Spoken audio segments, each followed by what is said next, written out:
So ముందుగా గూడూరు నారాయణ రెడ్డి గారు the producer of this film బొకేతో వారిని ఆహ్వానం పలుకుతున్నారు. రాసే ప్రతి అక్షరంతోనూ అఖండమైన విజయాన్ని లిఖించే విజయేంద్ర ప్రసాద్ గారు ఇవాళ రజాకార్ విజయం గురించి మాట్లాడడానికి ఇవాళ మన ముందుకు వచ్చారు. సో వారికి మరొకసారి ఆహ్వానం పలుకుతూ ముందుగా వారిని మాట్లాడవలసిందిగా కోరుకుంటున్నాము. సార్ నమస్కారం అండి. నా పేరు విజయేంద్ర ప్రసాద్, సినిమా డైరెక్టర్ని. వృత్తిరీత్యా నేను 2000 సంవత్సరం వరకు చెన్నైలో ఉన్నాను. 2000 సంవత్సరంలో హైదరాబాద్కి మారాను. అనుకోకుండా ట్రైన్లో నాకు సుల్తాన్ అసోసియేషన్ గారు కలిశారు. ఆ జర్నీలో ఆయన హైదరాబాద్లో 40 ఏళ్ల ఆగస్టు 15 దేశం సంవత్సరం వస్తే 13 సంవత్సరాల పాటు రజాకార్లో ఏం చెప్పబడ్డారు అని చెప్పుకుంటే నా చెవులు నేను నిజమని చెప్పారు. అందరూ చెప్పారు. నాన్నగారు కూడా ఆ రజాకార్ విషయం పోరాటం చేశారు, హనుమంతులని చెప్పారు.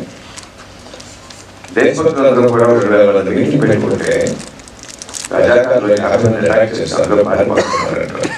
ఇప్పుడు ఎవరో కావిడ ఏంట్రా చూస్తారంటే ఏంటా తప్పకి తప్ప ఏంటా అనేసరి కదా నాన్నగారు నాకు ఒక రీజన్ అనిపించి అప్పుడు పాట పాడారు. వెయ్యి వెయ్యి తప్పకి తప్ప వెయ్యి వెయ్యి ఎవడా దేశం ఎవడా సర్కార్.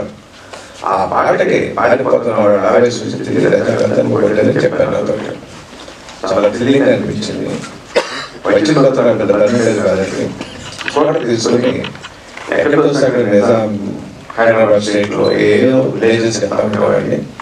అక్కడ వాతావరణంలో వింటా ఉండేది, ఒళ్ళు చెల్లించిపోతా ఉండేది. అలా చూస్తూ ఒకసారి నిజామాబాద్లో కిల్లా కొండ పైన అక్కడికి వెళ్తే దాసరి రంగాచార్య గారు రాశారు, నా తెలంగాణ అని చెప్పాను. వీటన్నిటి ఇన్స్పిరేషన్ తోటే నేను రాజన్న సినిమా తీశాను. దాంట్లో టచ్ చేశాను. పుల్లే సినిమా తీస్తే బాగుండదు అనుకుంటున్నాను. ఇప్పుడు గురువు నారాయణ రెడ్డి గారు సినిమా తీశారు. ఈ సినిమా చూడలేదండి, కానీ రివ్యూలు చాలా బాగున్నాయి. చూసి కూడా చాలా గొప్పగా తీశారని చెప్పారు. డైరెక్టర్ గారు పెద్ద చాలా బాగుంది. టెక్నీషియన్ ఆర్టిస్ట్ కూడా బాగా చేశారని చెప్పి విన్నానండి. All the best your team. May God bless you sir. Thank you.